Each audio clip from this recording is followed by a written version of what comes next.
Then, Associate Professor, Deputy Director, Center for Yoga Therapy, Education and Research, MGMCRI, Puducherry, to deliver a speech on the holistic effect of yoga for benefits to the humanity. Now you can take over, sir. Yes, sir. Really, I'm happy of welcoming Yoga Chamal Dr. Meena Ramanathan, working as a Associate Professor and Deputy Director of Center for Yoga Therapy, Education and Research of Mahatma Gandhi Medical College and Research Institute. SPB means the Sri Venkateswara Balaji Vidyapeeth deemed to be university, and she is doing a lot of work in that place. And she is a certified yoga therapist by the International Association of Yoga Therapists USA. And she has been authored and co-authored a dozen books and more than about 40 papers she has published in reputed journals that we should appreciate. And she has been received many awards from different places: Yoga Chamal, Yoga Ratna, Yoga Seva Mamani, and Bangalore Sundaram Award, and Yoga Jodi Award, Chellammal Award, Annai Sivagami Award, Sri Arabindo Award, Mahan Arabind Virdu, Moli Payapul. She is very good on Moli Payapul Taragai. And that award also she received. And Neri Workandra also appreciated and honored our Yoga Chamal, such a great lady we invited for delivering a lecture on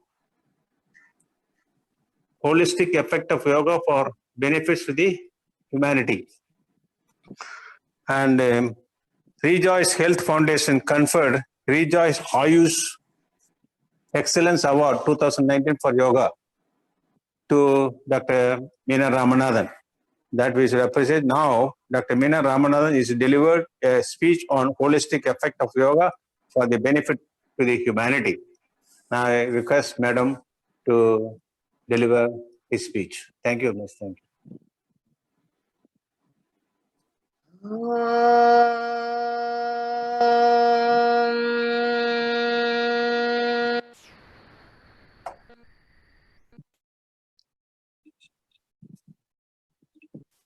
Seeking the blessings of all the gurus. Thank you very much, sir, first for this wonderful opportunity. And at the outset, I have to thank our Vice Chancellor, sir, for giving such an extensive and beautiful, I should say, the holistic effect of yoga has been brought out by your speech, sir. And wonderful, wonderful. And with such an inspiring and motivational leader, I'm sure your followers would be following suit. And that makes us so happy to see a leader who's also performing there with us, right there in the field, which will definitely motivate all your students also. So thank you for being such a human being, such a motivational being, sir. And my very respects and thanks to my guide and well-wisher, Professor Dr. Vaidyanathan, sir, who's always been there for me as a, backing me up in many of my activities. So he guided me through my PhD in yoga. So thank you, sir, again. And thanking Professor Ilangovan, sir, whom I've always looked up to. And also Dr. Mona Krishnan, sir, the HOD of Physical Education of SRM. So thanking all of you for this wonderful platform. Without much delay, let me just say Happy International Yoga Day to all of you who are here. And the whole purpose, the whole meaning, the whole connotation of what yoga, the word, the term has come from yuj, which means to unite. So that is what yoga is doing, especially today being the International Day of Yoga. It has actually united the whole globe, the whole universe, and everybody today is now practicing yoga. And thanks to other efforts of our Prime Minister Modi ji, that we all have started celebrating this one day, and many are getting aware of these practices, and these are practices which are for the whole of the humanity. So that is why it is so important. Like our Vice Chancellor sir so beautifully put it out. The essence of yoga is for the benefit of the humanity as a whole. So what is yoga going to do? As a human being, we all have different dimensions to our existence. The prime being the gross, the subtle, and the subtlest. The gross being the physical body, the subtle being the mind, which we can feel but we cannot see, and the subtlest aspect being our atma, the soul, the jiva. So because of our like everyday living, the stress, and due to many factors that are bothering us, what happens is that these three factors, if you can see the beautiful triangle here, they always are interconnected, influencing each other, interacting with each other. But due to the stressful conditions that we are living in, what happens is that there is a disconnection that is happening, a conflict that is happening. The body and the mind especially, they start fighting. It's like you never reach the destination when the two bullocks which are like put in a cart, if they want to travel in different directions, so how can we reach the destination? It is never going to happen, because that is the problem when the body and the mind are constantly in conflict. For example, when the alarm bell goes on in the morning, it's the normal tendency. What do we all do? We put it in snooze or we put it off, and then you tend to like relax for some more time, sleep for some more time. Your body wants to be lazy, wants to relax, but what does your mind say? No, please get up, you have a lot of things to do. So this is just a small instance that I am quoting now.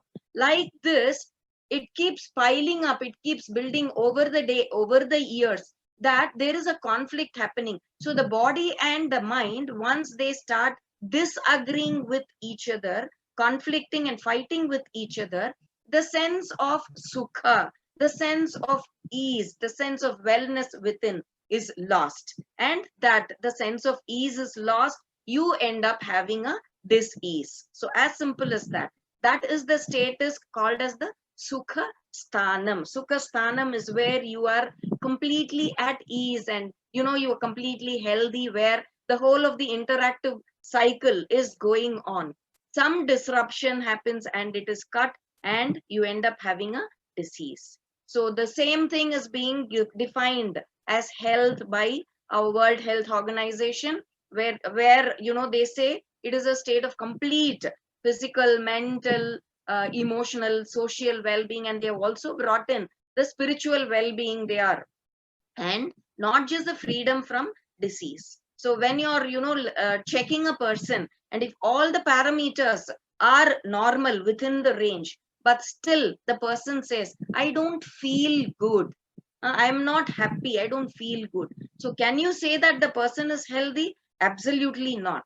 So there is something that is bothering him. So how do we repair that? How do we address the root cause? And that is where yoga steps in, to again bring in that connectivity that is lost, to unite and to combine, to integrate, to create that harmony within. And as you can see, the koshas, the 5 different levels of the human existence. And this is what Maharishi Patanjali has given to us centuries before, like the Ashtanga Yoga, Yama and Niyama for the social health and well-being, asanas and pranayama for the physical health and well-being, and pratyahara and dharana for the mental health, and dhyana and samadhi for the spiritual health. So if we are adopting to this pathway of Ashtanga Yoga, it is going to keep you a holistic personality, health and well-being in all these spheres of the individual existence. So here you can see the physical well-being influencing the mental, influencing the social, influencing the spiritual. So it is like a continuum, that a disturbance that is happening in one small sphere is going to affect and bother the whole of the being, and it is not just going to remain in just one aspect of you. So that is why we need to understand the connectivity,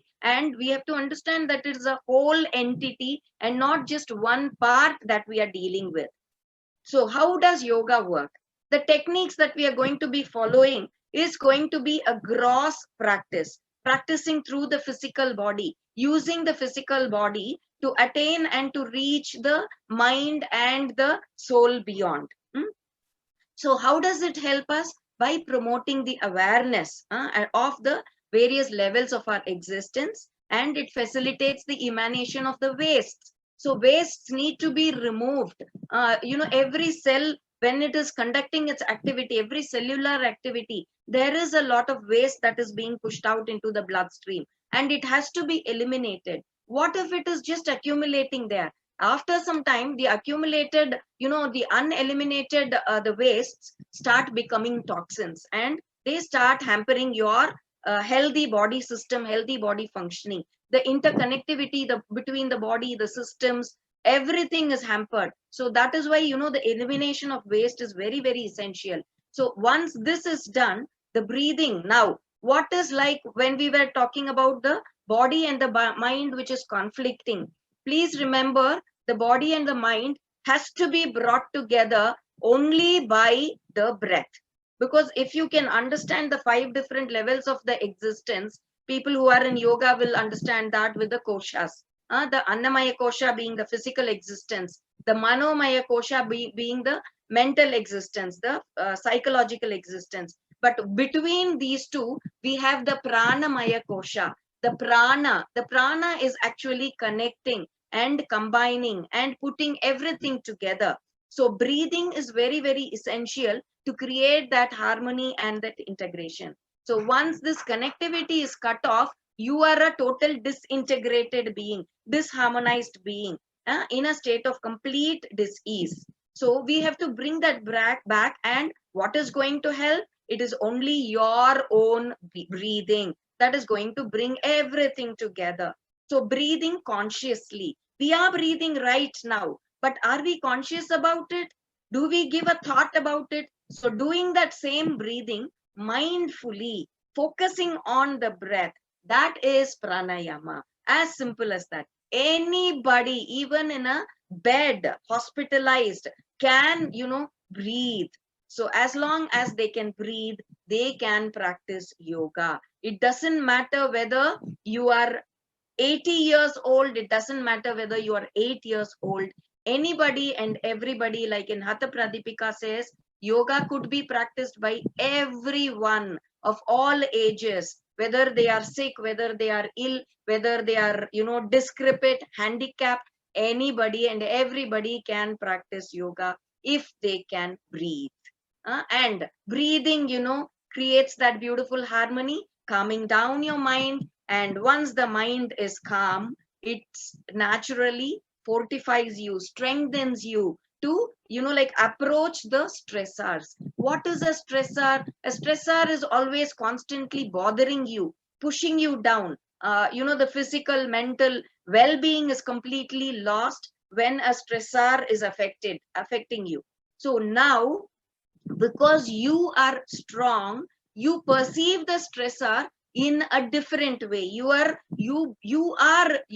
a huge strong being now, that the stressor looks like a small molehill that you can easily deal with, and you can modify your approach the problem, and you can find a solution to it. And that is a very important factor, that the mind and the breath has to stay together along with the body. And now, once this is attained, what is happening? That is kind of a reaction now. The next good thing that is happening is you are able to relax, consciously relax, let go of all the tensions, of all the negativities, of all that which is bothering you. You are in a state of complete relaxation. And it is only and only in the state of relaxation that a person can heal, that a person can connect. One is connecting within you, and one is connecting to the source. What is the source? Like we are connecting the cell phones to the battery, we keep charging that. We connect it to the source, the electricity, to get that charged. So how do you charge yourself? The individual has to get charged by connecting to the universe where we have come from. So that connectivity happens only when we can relax. So conscious relaxation. And once that is happening, you are able to take that responsibility for your own health and happiness. Please remember, and we all know that all these factors cannot be brought or cannot be bought from a super mall, from a shopping complex. These cannot be brought and we cannot buy them. We have to earn them. So only by practicing yoga, that is why yoga is called as a practical science, Anubhuti Shastra. You have to experience all these to be enabling the benefits to happen. So how are we going to go about with these techniques, which are, the jatis and kriyas that we do, a simple shake and throw, or, manipulating all the joints of the body, the shoulder twisting, all these warm-up practices that we do. What is it doing? Enabling the energy to get circulated throughout without any hindrance, causing flexibility, because once there is a blockage happening, the energy cannot travel properly. So then it is sort of obstructed, and the mental energy, the mental flow, the thought flow is also obstructed. So again, please remember, it is all interconnected. So the simple jatis and kriyas, where we are creating all these warm-up practices, helps us to release all these pent up emotions. We hold tight and we let go. We throw it out with a whoosh.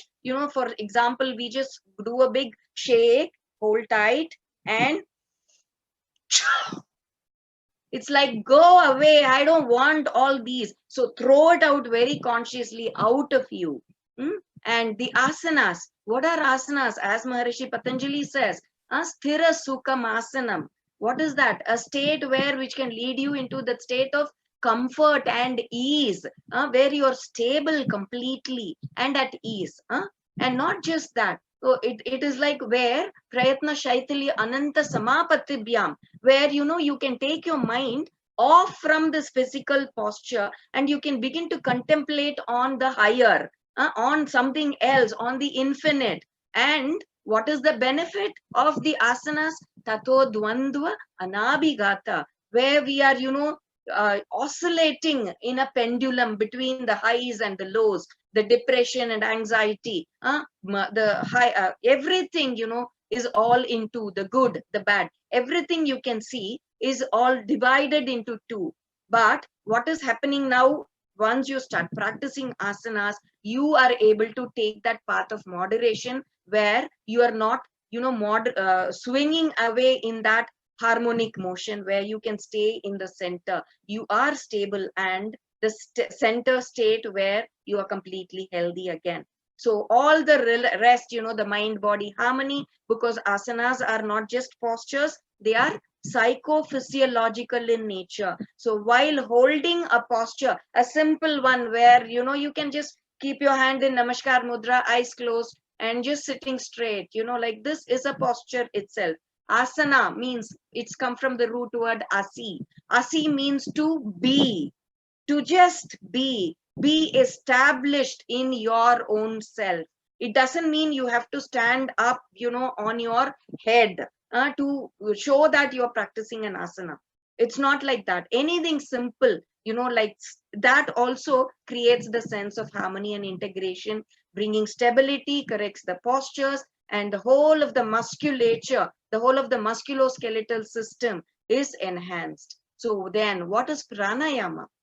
Like I said, conscious breathing, focused breathing, helping us to expand and enable the dimension of prana to get completely expanded into all the levels of the individual, for all the levels of the existence. So the prana is what is combining you, connecting you, gelling you together, keeping you as a whole. If not for the prana, remember, we are talking, we are doing all our everyday activities, like I'm able to speak now, I'm able to see you, seeing, hearing, all these need energy. All these is because of the prana. The prana shakti is very essential for the individual existence. to be alive, to be able to execute everything that you're doing in a day and throughout your lifetime. Everything depends on that prana.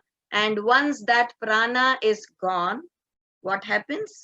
The Mr. So-and-so, the doctor so-and-so, the professor so-and-so becomes nothing but a dead body. So the prana is so essential to keep you alive, to keep you going. So that is very, very important that we do it consciously, improving the stamina, creating that mental balance. It helps you to calm down, releases all those pent up thoughts and emotions. All the negative thoughts are driven away. And pranayama has a beautiful effect on controlling. We have 3 different brains, as you all know. The animal, the instinctive brain here, down here, the reptilian brain, which just makes you behave like an animal. Just thinking about, I'm hungry, I just need this, I have to grab this, you hit me, I hit you. There's no thinking at all that goes with that. It just have to survive. That is it, like any animal. But beyond that, you have this limbic brain, which is kind of the mammalian brain.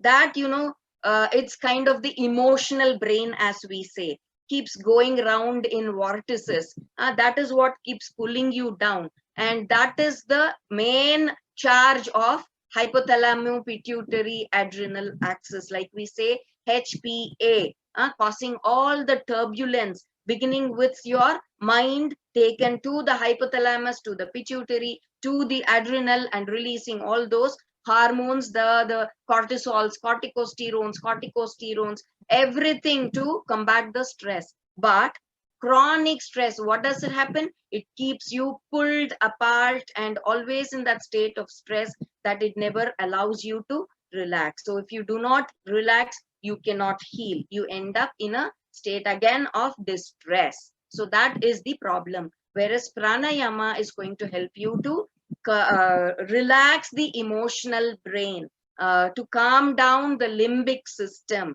and help further to come here. This is, the prefrontal cortex, the neo brain, that which was developed later, the human brain. The human being takes the responsibility to think, to execute, to be able to analyze. This is good for me, this is not good for me. I can do this, I should not do this. This will harm somebody. So all these factors are from the prefrontal brain. And pranayama helps, to improve the circulation into the cortex, the neocortex here, enabling you to be that human being that we are entitled to be, and not the animalistic being, just living for surviving, not bothering about the other beings. So again, all these benefits that are happening. Mudras, a simple mudra. Mudrayati klesham iti mudra. Mudram rati iti mudra. I know the Sanskrit sounds a bit tough, but what does it mean? It means that mudras are those which enable you to attain that state of happiness. A simple, you just hold your 2 fingers here together, Sat and Chit coming together, all the other components of you, the 3 gunas getting controlled. Just this mudra, any mudra, for example, helps you to connect within yourself. The intrapersonal connectivity is enhanced, and further enhancing the interpersonal connectivity. We are living in a society, so we have to be connecting with everybody around us, not just these 2. There's also the transpersonal connectivity, which is also enhanced with the mudras. So it seals energy, it energizes the being and channelizes your energy. And chanting, tasya vachakaha pranavaha, as Maharishi Patanjali says, pranava, om, a simple om. Chanting helps release all these pent up thoughts, emotions, regressions, all those suppressed, which is causing you the negativities, all the shatrupus, the anger, the jealousy, all these, are given out with the chanting, because you're sort of forcing the vibratory effect because of the resonance that is caused. all these, creates a beautiful calming effect on the nervous system, on your psyche, promoting that sense of resilience. What is resilience? Resilience is nothing but the adaptability. It is the rubbery quality. You throw down a rubber ball, it bounces back. So we all have, situations and occasions where we fall down. Definitely, as a human being, we are all pushed down at one occasion or the other. But what is special now? How quick you can get up on your feet, and how quick you can start walking back normally, and how you can help others to do the same thing, how to bring them out of that, the well that they are in, and how to promote them and take them forward. So this is the quality of resilience all about. So yoga promotes resilience at various dimensions. And last but not the least, what is dhyana? Dhyana is, once the mind is calm, you're able to focus, you're able to concentrate. And how is dhyana defined as? Tatra pratyaya ekathanata dhyanam. Like how the oil, when it flows, when you open a bottle of oil or honey, the viscous liquid, when you start opening and flow, or just let it flow, in the beginning, it is kind of a blob in drops, and then it starts flowing ceaselessly, very smooth flow. And that is what is the state of dhyana, where your mind can, completely stop thinking. The flow is there, whereas you can connect within. You can internalize completely. All these senses, the eyes, the ears, all these are dragging you, pulling you apart, taking you outwardly. But once the pranayama is, you are able to focus within, all these senses are completely shut. Pratyahara. You are able to withdraw your senses, and then you are able to internalize, focus within. And that is the state of dhyana. Total peace of mind, total connectivity, total harmony. All these qualities, like the qualitative qualities are, enabled in a human being with this. And physiologically speaking, the blood flow to the brain, mood elevation, memory, enhances the prefrontal cortex. I think I've already told that. And with, in a study they have found, I'll also discuss more about the research activities, but cortical thickening here, cortical thickening and gray matter volume increase has been found with pranayama and meditation, especially dhyana. And all these feel good hormones, the dopamine, the GABA, the gamma aminobutyric acid, all these have been, they have tested and found that there is an enhanced production of these feel good hormones with yoga. So there are very, very helpful, positive outcomes with yoga. And yogic relaxation, like I told you earlier, helps you to connect within, helps you to heal. It is like the universal prana coming and combining with the individual prana. It is that you're connecting to the source when you relax and when you let all this happen. And we have to let that happen. Say, for example, why do you think we have this plaster of Paris mold which is done when you have a fracture? Because if you don't do that, what happens? You keep on going and looking at the wound, poking it again and again, that the wound cannot heal at all.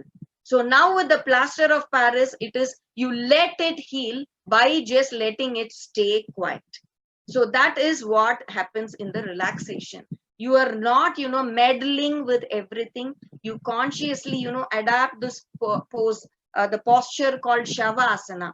Shava meaning a dead body. You are simulating what it is to be like a dead body, but you are conscious, you are aware, you are conscious, you're focused.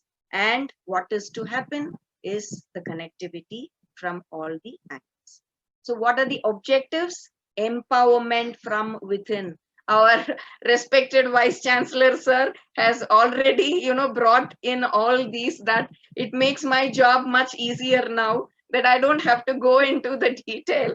Thank you very much, sir. So empowering the individual from within, because with all these practices, when you are calm and composed, there is a sense of confidence. There is a sense of self-esteem that is built up. And that confidence makes you the leader, the adhikaran that you can be, leading the others. You can be of help to the others. You can be a role model, promoting the healthy lifestyle, enhancing the quality of life, quality of living, enjoying life, cherishing and nourishing all the moments, all this. And these are the physiological, way it normalizes. Like I told you, the autonomic nervous system, the sympathetic and the parasympathetic coming into a state of beautiful balance. Everything is normalized. A person who's underweight will be able to come to his normal level. A person who's obese, he can reduce the weight and come back to normalcy. So yoga is that which helps you to remain in that state of normalcy. If you are up or down, it helps you to come back to that state of normalcy, promoting the state of normalcy. And of course, enhancing the immunity from within. And all these psychological benefits, one after the other. Once the stress is gone, reduced anxiety, reduced depression, you are not hostile towards others. Because once you are angry and you are, angry with yourself, you have to release it on others. You start blaming others for everything. And, it's like the interactivity is totally gone. What is the relationship that you build with everybody? So, all these are interconnected. With this, there is a beautiful sense of calm being. There is a sense of self-acceptance. This is your strength. This is your weakness. You are able to analyze yourself. The SWOT analysis. You don't need a big questionnaire for that. This is my strength and I can do this. This is your weakness. I cannot. So how do you overcome this weakness so that you can make that your strength also? So all these qualities develop within you when you are able to accept yourself. Everybody cannot be Amitabh Bachchan. Everybody cannot be Sachin Tendulkar. We are what we are. We are an individual. So what are the qualities that we are blessed with? Can we enhance that and take it forward and be of help to humanity? That is what a human being is all about. And the psychomotor benefits, the sensory motor coordination that is happening, the afferent and the efferent nerves, all these fine motor skills, the dexterity skills, the eye-hand coordination. We have seen this, we have studied this. I have personally been working with special children, the children with special needs, intellectual disabilities for the past 15 years. And all these are our my experiential things that I have put out here, and it is not just from a book. These are all my own experience that I have jotted down here, and we are trying to establish all this from being an anecdotal evidence. How can we establish and take it into the scientific world and prove it? That is the biggest disadvantage, I should say, because yoga is more qualitative. How do you measure quality? How do you measure how happy you are? You can measure the temperature. It is so many degrees Fahrenheit. It is so many degrees Celsius. Yes, you can do that. But happiness, can you say I'm 5 degrees happy? Can you say I'm 10 degrees sad? It can never happen. There is only a range. There is a Likert given from here to there, moderately, mildly. So that is a range. But how do you fix it? That is where the whole problem in scientific studies with yoga comes, because all the qualities that are enhanced are qualitative things through yoga. So the physiological benefits could be measured and recorded. But what is happening to the psychological and the other qualitative? We are trying. So let us hope, fingers crossed, with the development in science and technology, maybe we'll be able to take it forward. So all these improvements in the cognitive functioning, and like I told, like the anti-stress and antioxidant, reduced oxidative stress, leading to the degenerative disorders. So with the antioxidant productivity that is being enhanced with the yoga practices, reducing the level of degenerative disorders in future to come. the dopamine, like I told you, all those feel good, you know, the endorphins, the enkephalins, the serotonin, melatonin, all these, you feel good, you feel energetic once. And the moral and spiritual benefits, of course, and the therapeutic benefits, yes. Very inexpensive and safe treatment. And psychoneuroimmunology, which is the branch which is coming up now. Psycho meaning your brain, your mind to your brain, the nervous system to the immune system. So how is it connected? Psychoneuroimmunoendocrinology. So the endocrine systems. So stress are causing that big havoc, causing that disturbance in your nervous system, and that related to your endocrine systems. All those hormones are released, chemicals released in your bloodstream, you know, affecting the immune system, bringing down your defenses. That especially now we have to be strong, and we have to have a strong immune power to resist what we call the corona, COVID-19. So how can we do that? With the mind. So when the mind now steps in, again, the frame of mind where you are in, are you positive or are you negative, decides the whole of this equation.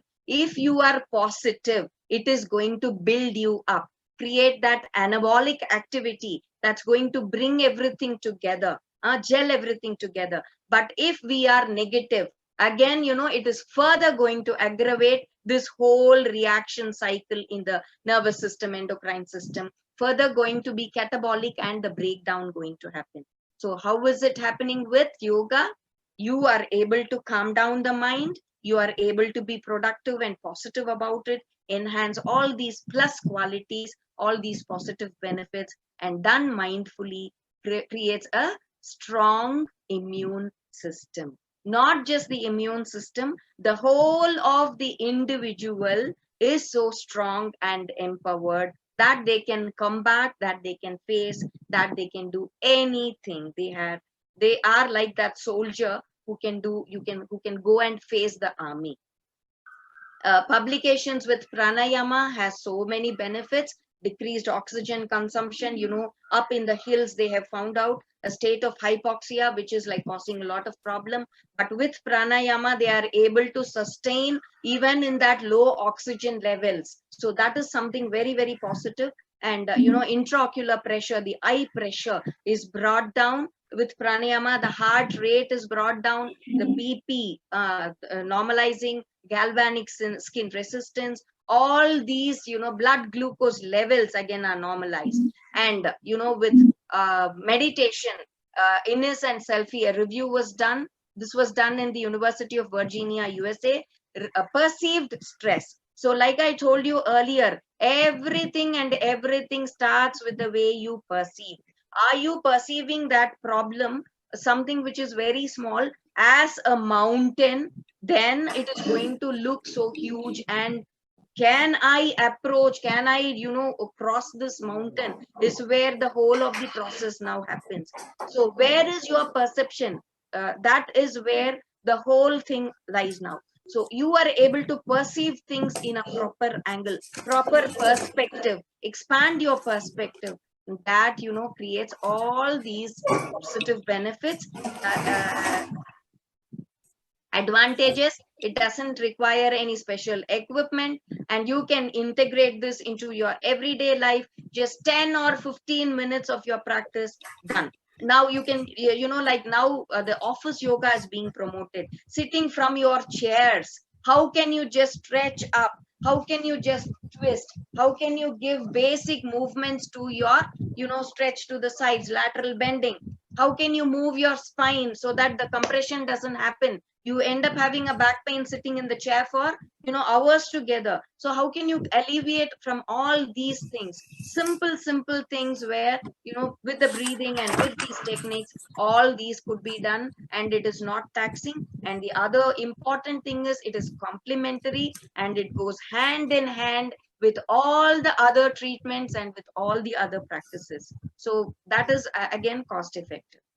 So what is yoga doing? It is helping you to disassociate yourself, to stay away from those that cause the pain and the misery. Dukkha samyoga viyogam yoga sanknitam, as described by Bhagavan Krishna in Bhagavad Gita. This is what yoga is all about. It promotes that state where you can disassociate and get back from the states that is causing you pain and suffering, and enabling you to attain that state of sukha, the sukha sthanam, where you are healthy and happy and completely in that state of well-being. So yoga is for the whole of the humanity and combines, again integrates all these different dimensions of the individual, integrating to the society, integrating to the whole of the globe. So yoga enhances our quest for a healthier planet. Yoga is for the community. Yoga is for our immunity. Yoga is unity, and yoga is for the holistic health and well-being of the whole of the humanity. So may we all be blessed to travel this yogic journey. May we all nourish this birth, because we have this beautiful opportunity to be born as a human being now, with this special sense, the sixth sense that we are blessed with. So how many people have this ability that we are these human beings given this opportunity? So let us be the human being that we are, blessed humane being. Let us be, totally beautiful, helpful, and in embracing human being, that we can bring everybody together, be of help and to the humanity. So thanking all of you once again for the patient listening and for this wonderful opportunity to have been able to share a few of my thoughts with you all. Thank you again. Thank you very much, madam. You have given a very very good speech. Holistic means the entire area that you have covered. What are the Ashtanga, Asana, that 8 limbs that you have given explanation for each and every one, directly or indirectly. Really, I'm very happy. Thank you very much on behalf of SRM University and on behalf. I thank madam. Thank you, sir. Once Thank again, you so much, sir. Thank you very much. Thank you so much, madam, for your holistic speech. You have educated the future generation of this universe to stay healthy and fit, madam. Thank you so much, madam. Thank you, sir. Thank you, sir. May I request Dr. R. Ilangovan, Professor and Head, Faculty of Yogic Science and Therapy, Meenakshi Academy of Higher Education and